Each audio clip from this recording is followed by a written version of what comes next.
Yo. Everything Louisiana. We got in the house. Lucky Starr. I know a lot of y'all heard of her, some of you haven't. But introduce yourself, ma'am. Lucky Starr, man. I try to tell y'all I go hard, man. Don't forget the second R, man. You know. Yeah. Happy to be here, man. This your first edition classic pop it off, you know what I'm saying, episode, so we gonna go hard with this one. Yes, ma'am. Alright, so we gonna kick it out like this. Where you from, Miss Lucky Starr? Baton Rouge, Louisiana, the boot, the bottom. You know, 225 stand up. And what part of 225 we talking about? Where you grew up, where you was hanging, where you was thugging?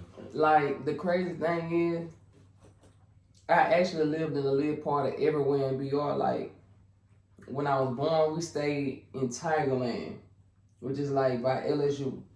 We moved to GSRI, lived in the duplex, which is Gordy Lane, you know what I'm saying? Really, it's on the same side as LSU.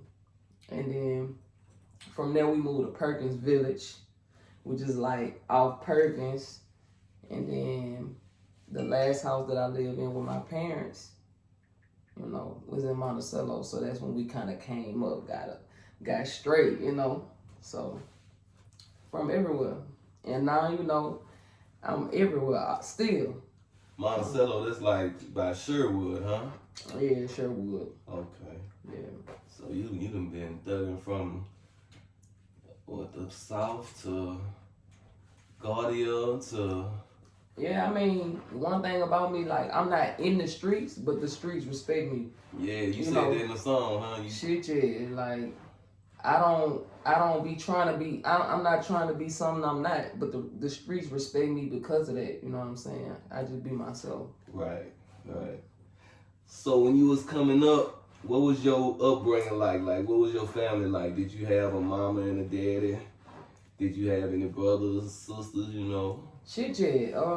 I grew up in a 2-parent home. Like, I had my mama and my daddy. You know, my pops, he worked for Exxon Mobil. Like when I say we got better, like living in Monticello and shit like that, by that time, like, he was doing good. He was an operator. My mama, she always kept a good, you know, a good job, but worked at like the credit unions and shit like that. I had 2 brothers, 2 older brothers. I'm the baby. And you know, we grew up a straight life. Like, I'm not even gonna sit here and be like, oh, I came from nothing. We ain't had not a thing, not ever. And you know what I'm saying? It was more so when my brothers was coming up, when my parents was more on their struggle. You know what I'm saying? Like, by the time that I came along, my parents had, you know what I'm saying, got the hang of this shit, and you know, they was doing better, and they, you know, they had to learn from their mistakes. My parents had me older. Right. So my mama had me at 35. So she was more established by the time I came along, you know what I'm saying? But my older brothers, them niggas. Yeah, let's talk about your brothers. Cause so you got 2 brothers? I got 2 older brothers. And so how was your brothers like? Were they different? Were they in the streets? Like what was that? Like my brothers, I ain't gonna lie, like my brothers, like everybody in they age group know who they is, you know what I'm saying? Like my oldest brother, he was definitely like, I ain't gonna say he was a person that was in the streets, but he got off into them bitches at some point. You know what I'm saying? He ain't just jump off the porch at 9 thugging, but they always was doing this shit when they was young. Like stealing bikes and, you know, stealing this shit. You know, both of my brothers. My oldest brother, he just got caught off in some shit and got with that crowd and just, you know what I'm saying, made poor choices, let's say. That nigga got like 9 years. No, I lied. He got 12 years, and at the time, that's when the rules was like 50. You did 50% of your time, like, so he did 50% of his time, and he did 6 years. My other brother, my second brother, he was in the streets. Off the rip. But the crazy thing is, like, he didn't have to be. You know what I'm saying? Because he was a good athlete and shit. You know what I'm saying? Like, my brother's like 6'4". So, like, he could ball. Like, he was good as a bitch. But that nigga was like, you know, this what I'm doing. We all make our decisions, you know what I'm saying? And that nigga, he locked up now. Like, he got life. You know what I'm saying? So shout out to him. Life, that mean he in Angola? Yeah, he in Angola. Shout out to my brother though. I love my brother dearly. You know what I'm saying? Like, we may not agree on it, on everything and shit like that, but I fuck with my brother, and I plan on when I get where I'm trying to go with this music shit, I'ma go get him. I'm gonna put some money down and try to go get him for sure. You know what I'm saying? Already, so they gonna probably see this in the jailhouse and stuff. What's your brother name? Jamal. They call him Slim though, cause he's tall and slim. You know what I'm saying? Already, Slim. Shit, yeah. So shout out to my brother, man. Already, so shit. What school you went to, Lucky Starr? Man, this is something a lot of people don't know about me. I'm very smart. I'm intellectual, I must say.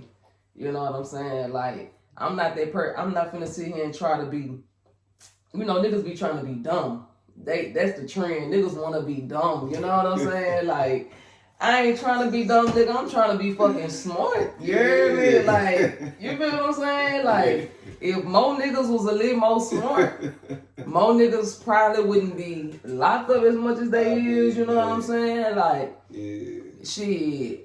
I learned from my fucking mistakes, and I'm trying to stay knowledgeable. You hear me? Yeah. But now I went to Baton Rouge High. It's a magnet school in Baton Rouge. Okay. It's like the #1 school in Baton Rouge. That's where you graduated from? Yeah, I graduated from Baton Rouge High. Shit, yeah, I ran track for Baton Rouge High. Okay, see, that was my next question. Yeah, I ran track for Baton Rouge High.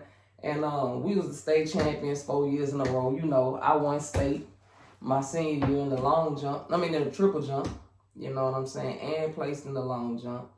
And was on the 4x4 that set the record. Yeah, you know what I'm saying? So, shout out to everybody that was on Baton Rouge High track team from 2000 to 2004, man.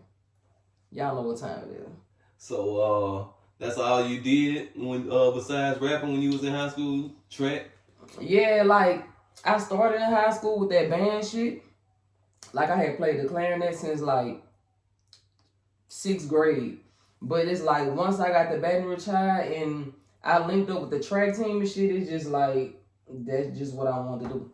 Track. You know what I'm saying? Like, I was a real track head. Track is really what put me in position to do a lot of shit that I've done in my life. You know what I'm saying? All right, so I was supposed to ask you this earlier, but fuck it, look. What did you learn from your brothers, from them being in the streets and being in and out of jail and all that kind of stuff? What you learned from your brothers? Shit, I learned a lot, man. Like, watching them, you know what I'm saying? Like, watching them be away from our family for holidays, watching my brother, you know what I'm saying? Like, it just really made me just try to choose a different route, you know what I'm saying? Like, I feel like both of my brothers real talented, you know what I'm saying? But they may have just not tapped into the talents that God gave them. So it just made me want to tap into my shit, like the positive shit that I could do with myself, you know what I'm saying? Just try to be different. You know what I'm saying? Them niggas they made their mistakes, but when I used to go see them or they'd write me, they always was filling me with positivity on not being like them. You know what I'm saying? Like, yeah. So. Alright, so what made you start rapping? I had grew up with. I went to primary school and shit like that with, and they just started rapping. It was in like 10th grade, they just started rapping, and I'm like, oh, that shit raw. They had a little clique. They was the clique type playboys, you heard me? They had they whole little swag, you know, whatever. So, and that was my homeboys, and I supported them, so I'm like, man, I want to rap. Y'all need a female rapper or whatever. They like, shit, come do it. You know what I'm saying? So at the time, my homeboy Gage had his own little setup and shit. And like, we in high school. Like, how many niggas had their own little mic, you know what I'm saying, recording equipment? Not a lot of niggas, you know what I'm saying? So we used to be doing our shit. And, you know, he was like the first person that kind of like worked with me. He definitely recorded like my first song and shit. And back then, I had a whole different rap name. I was Baby Ice. Ooh. Baby Ice. My French teacher had gave me that name. She was like, my smile was so icy. Like, I was so icy. So She seen the future. yeah, she seen the future. Because now my smile really is so motherfucking icy. You know what I'm saying? Yes, ma'am. So, shit, yeah. Alright.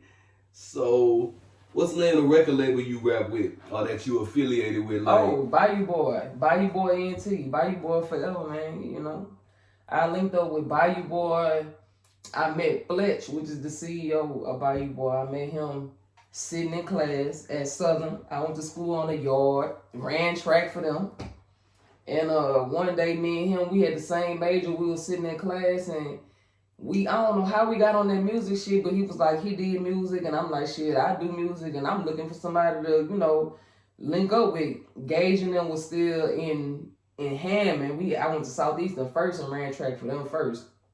And them niggas was still out there. So I'm back out here in BR by myself, like just trying to still do my music, but didn't really know nobody that was doing music. So I linked up with him. He was like, man, come by our studio, you know, come fuck with us or whatever. I'm like, all right, Matt. So he was like, matter of fact, I'm gonna link you up with .com Beats. He do, you know, he do all the mixing and mastering. He do all our engineering. I'm gonna link y'all up. Linked up with .com, and it was up ever since. You know. Now, see, that was gonna be my next question. That's crazy. Yeah. We having this happen often. Shit, look. So, what producers you work with? Man, .com Beats. And excuse me, but do you have an in-house producer that hold you down? You know what I'm saying? Oh yeah. Like, yeah. let us know, like, you know, what producers you work with. So in the past, like I worked with .com Beats. I done did work with DJ Hennessy. I done work with Icebox Shorty. But more recently and like in-house, like BG Sounds, like that's my guy. Yeah. You know what I'm saying? Like he is a very important piece to my puzzle. Like he's that guy. He is young. He is like next generation. Like I'm standing behind him. Like he really that thing. You know what I'm saying? And it's crazy how I met him. Just everything about him. He's the one. You know what I'm saying? That's who I'm fucking with. That's why I'm riding with. You say he that thing, huh? He that thing. Okay. So we know you used to fuck with that thing too. You know what I'm saying? You used to be real close to that rapper, that boy Zorilla. Shit, you know what I'm saying? So how did y'all link up? How did you and Zorilla become so close? You know what I'm saying? Let us know something about that. Man, the crazy thing about Zoe is like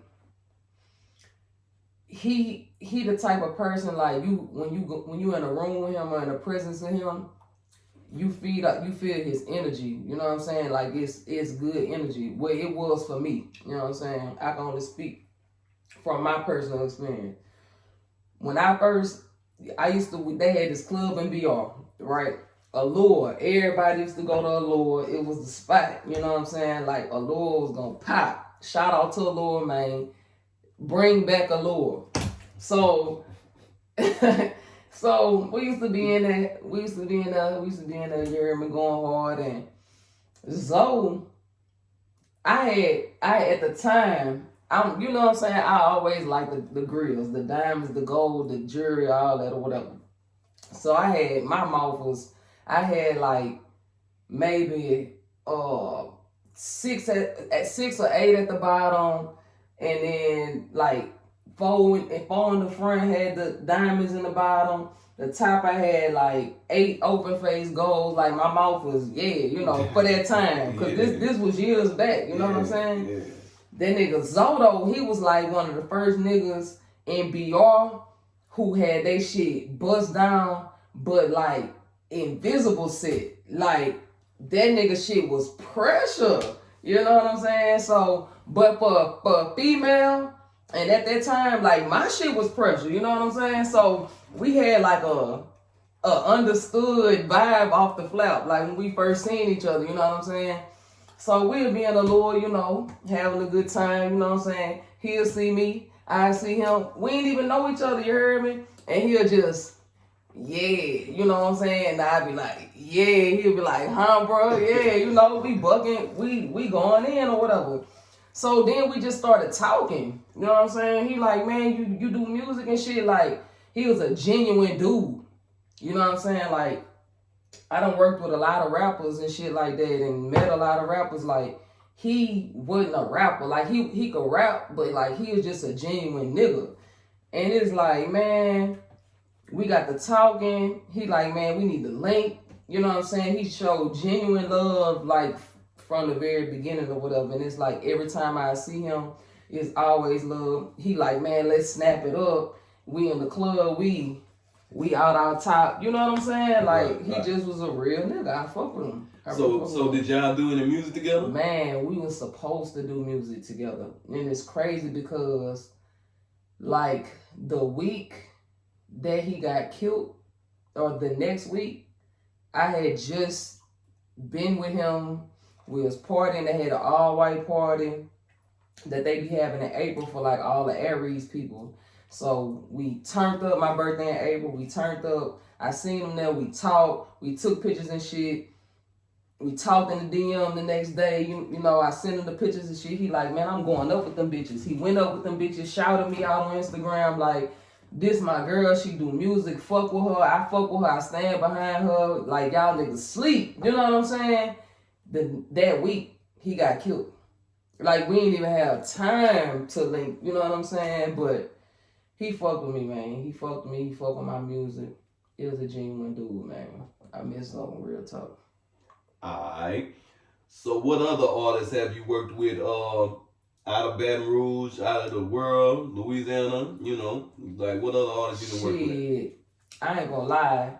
I used to be like not want to work with other people, you know what I'm saying? But like, I love that shit now. Like, it's fun. When you working with different people, like, you get to experience different vibes. Everybody record different, everybody create different, you know what I'm saying? And it's just dope to see what you put together, what you could produce. Like, I wish we had more of that shit in Baton Rouge than we do have. You know what I'm saying? But I didn't work with Sean Thing. Well, my I'm gonna say this. My first artist that, like, I feel like was a big artist, and I still feel like she a big artist, is Lady SG. Like, when I first started trying to, like, reach out to people and collaborate, she was like one of the first ones that was like, shit, yeah, like, send me what you trying to do, let's link, you know what I'm saying? We could do something together. You got any beats, I got something, whatever. Like, she was supportive. She was posting me, trying to get my followers up, giving me her fan base. Like, she one of the realest ever. Like, I just can't wait till she really lock in with that music, you know what I'm saying? But she was the first one. And then, like, I done work with Sean Thing. That's my boy. You know, he always show love. That's my people. We finna work again. I done work with Sherwood Martin, Spitter. Who else I got music with? Shit. Amber Jules, you know, a lot of local upcoming artists, you know, not just, I'm not one of them people, I ain't too good to work with somebody. If they want to fuck with me, they want to feature, get a feature. Features. Come on, man. Come get your feature. You know. All right. So, we see you doing shows and all that kind of stuff now, too. It's impossible not to see you. So, who you done did shows with so far since you been doing your shows? I mean, I ain't gonna lie, just in general, since I've been doing shows, I done opened up for a lot of people. Like, I've opened up when I was in a group with the Black Beatles. I done opened up like Rick Ross. I done opened up, me and Lady SG done opened up for like R&B, Drew Hill, you know what I'm saying? Acts like that. I didn't open for WAP, you know what I'm saying? Just look, if it's an opportunity to perform for me to gain more to my fan base, my supporters, you know what I'm saying, listeners, I'm fucking with it. No crowd too small for me, you know what I'm saying? 5 or 500, I'm fucking with it. For sure.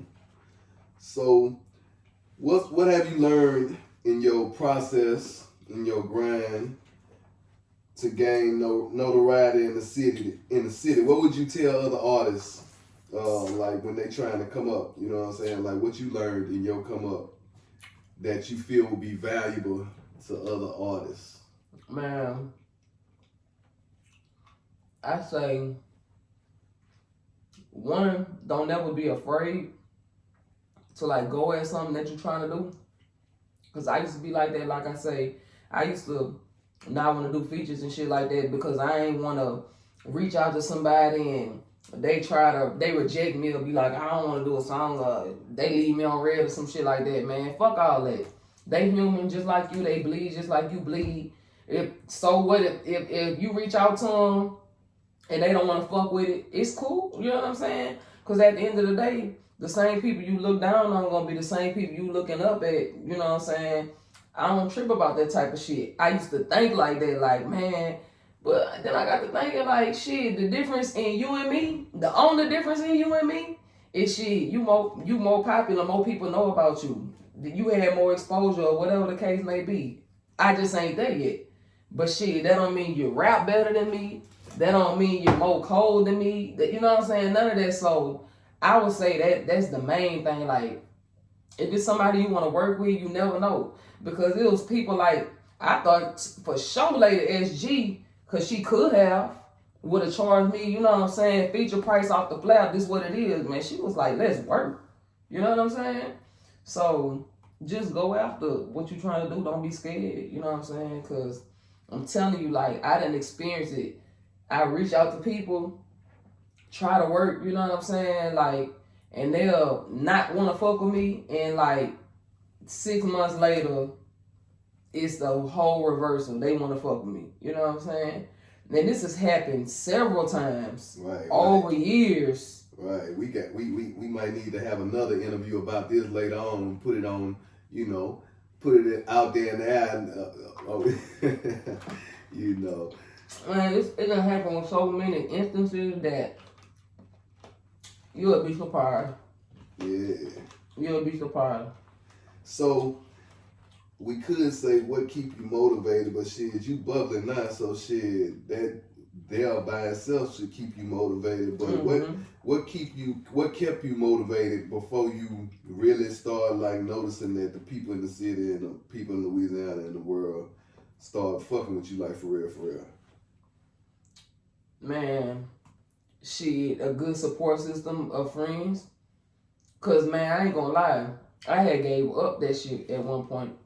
You know what I'm saying? If it wasn't for niggas in my ear like, man, what is you doing? You need to get back with that, or why you stop? You know, that's the people that made me want to get back to it, and that's the people that keep me going. Like, I done learned the key for me is like, I don't make music for the people who don't listen to me. I used to try to make music for people who didn't listen to me to try to get them to listen to me. You feel what I'm saying? So when those people wouldn't listen because they don't know me, I'm let down. Like, I feel bad. Like, man, fuck. They ain't fucking with me. I'm making this music for these people to fuck with me and listen, and they not listening. But see, now I make music for the people that listen to me. So what that means to me is I don't care if it's 20 people. If I know I got 20 real fans that listen to my shit, they showing me they playlist like, man, I be bumping your shit. They sending me videos of them bumping my shit. When I go in the studio, I'm not writing for no 2,000 or 2 million people that's in the world. I'm writing for 20 people. Because guess what? When them 20 people go listen to my shit, I feel accomplished. So when they get to posting that shit, and now 10 more people be like, shit, what they talking about? Let me hear. Oh, she raw. I fuck with her. I done gained 10 more supporters that I ain't looking for. I'm just trying to just make music for the people who fuck with me. You feel what I'm saying? I'm good. So as I get success, as that success come, I'm good the whole while. Cause long as them people I'm making that music for, my supporters happy, man, I'm good. I'm winning. That's why I feel successful now. You hear me? So I already know how I'm gonna feel when my small fan base then grew organically, and now everybody fuck with me. I ain't had to buy that shit. I ain't had to pay for no likes. I ain't had to pay for no followers or none of that shit. Organic niggas fuck with me because they fuck with me. You feel what I'm saying? That's where I'm at with that shit. And when I started thinking like that, the music's so fucking fun to me now. Like, I don't got no expectation, just to make sure them people who fuck with me happy. That's it. That shit work, man. Like, manifestation, that shit, everything. You preaching to them. Shit, yeah. Yeah, they don't hear. They need to listen though. Shit. So, what's next for Lucky Starr? Man, I got a remix to In Your Hips coming out. In Your Hips, that's my single that's out right now that I've been really working it. Trying to get it to pick up. Outside of Louisiana, but still in Louisiana, I'm still working in Louisiana. This the hometown, you know what I'm saying? So I'm pushing that, and I got a remix to that coming out with a really exciting feature. You know what I'm saying?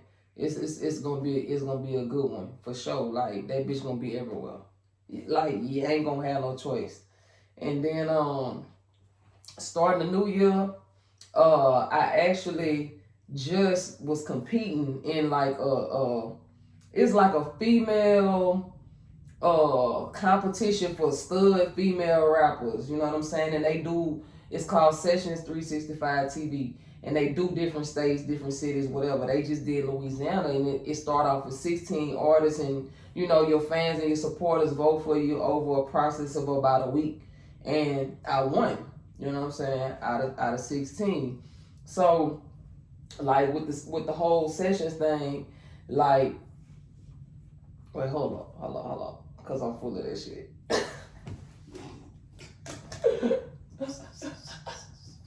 That's your fault. That's your fault. But no, shameless plug.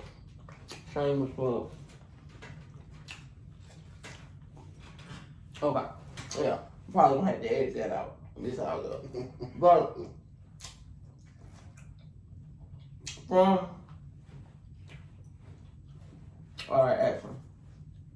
from the Sessions interview and during the whole process, I learned about a lot of female rappers out here. Like, it's a lot of female rappers in Baton Rouge that nobody know about, that slept on. So I got a song called Baton Rouge Baby. A lot of people fuck with. Everybody like G mixes. We gonna have a fee mix to Baton Rouge Baby. Top female artists in Baton Rouge. We gonna put them on them. Shoot a video. Put it out. We gonna start the new year off right. That way, everybody out there who don't seem to understand that coming together is better for everybody, we gonna show y'all. We gonna be the pioneers of that. And we gonna do that with Baton Rouge Baby. So y'all gotta stay tuned, because I can't tell y'all what females made the cut to be on the song, but it's hot.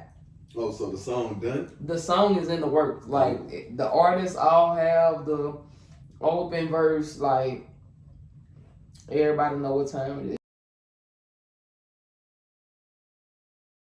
So. Okay, so we looking forward to that. Yeah, that's coming soon. Real soon, like beginning of the year? Mm-hmm. Okay. Yeah. All right. So, how can any artists, any fans, anybody who want to try to book you for some shows, do a song with you, how can people get at you?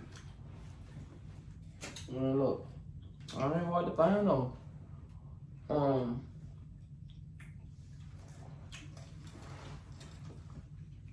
Really, I say go to my Instagram at Kojo, CEAUXJO, and click the link. It's gonna bring you to my link tree. Everything on my link tree. You know what I'm saying? My TikTok, Apple Music, Spotify, SoundCloud. If you still in the SoundCloud era, shout out to y'all that still use SoundCloud. You can click that and you can find me. So, gotta fuck with that. Go to my YouTube. My YouTube, subscribe, man. Like, I've been getting my followers, my subscribers up on my YouTube. So what about they want to book you for some shows? If they want to book me for some shows, they can email Lucky Starr with 2 R's 225@gmail.com or Bayou Boi, BAYOU, boy with an I, ENT @gmail.com. And that's the same information for like if somebody want to do a song with you or a track. Yeah. And you ain't busting their heads either, huh? Nah, I ain't busting no heads. No. Not yet, anyway. Not yet. I mean, one day. Honestly, though, but let me speak on that. This is just how I feel. Maybe I feel different when you know, situation different. I don't think I'm ever gonna knock niggas from my city head off for a feature. I don't care how big I get. I feel like this your hometown. You know what I'm saying? Like, you should want to put niggas from your hometown on. I ain't saying everybody. I'm not saying you got to give 500 features out to the whole city. What I'm saying is, niggas that's coming correct, you know what I'm saying? They got their bread right, but, you know, they talented. I see them grinding. I see them hustling to make their way up. I could grab them by the bootstrap and, you know what I'm saying? I ain't saying a free feature, but I ain't finna charge nobody from Baton Rouge 10 bands for a feature. Cause I feel like I'm from here and I know niggas ain't just got 10 bands laying around. If they ain't selling dope, if they don't got fast money coming in, you know what I'm saying? Nigga ain't just got 10 bands sitting down, you know what I'm saying? For to get a feature from somebody that they could see in the fucking club with them. You know what I'm saying? Like, I could see charging out of town niggas. You know what I'm saying? Like, you gotta pay to play. But for my city, like, and you from my city, and I think you raw enough for me to even do a feature with you, and I'm gonna show you some love. You know what I'm saying? But everybody got their price. I ain't knocking nobody. I respect every person price what they charge. Cause you charge what you feel like you worth. But I do think that everybody, no matter how big they is, they started where the fuck everybody else is at that's trying to get where they at, bro. Like, you didn't always have 10 bands, but you was passionate about your music. Man, show love to the niggas coming, you know what I'm saying, behind you. Alright. I want to thank you for coming and doing an interview with Everything Louisiana. So before you go, we want you to put that shit in their face, you know. Let's put that on. We want you to show them the jury, smile at the camera, put it up in their face. This ain't nothing but no light work, though. You know what I'm saying? Yeah, put it in their face. It's just a little light work, man. I ain't got no roller or nothing, man. I'm just, nice little Michael Kors watch, but you know, that bitch shine, though. But see that neck, that bitch right. That mouth, you know. What can I say? But I'm going to get that Zorilla invisible set one day. I'm going to go back and get my shit redone. Gold, yellow gold this time, or rose or some shit. I don't know. I love that shit, though. But I appreciate you having me. For sure. We appreciate you having us. Alright. This is Everything Louisiana TV. And that's a wrap. That's a wrap. Love the way we say our words, but hate the way that we think. These youngsters ain't got no mind, they'll kill before they'll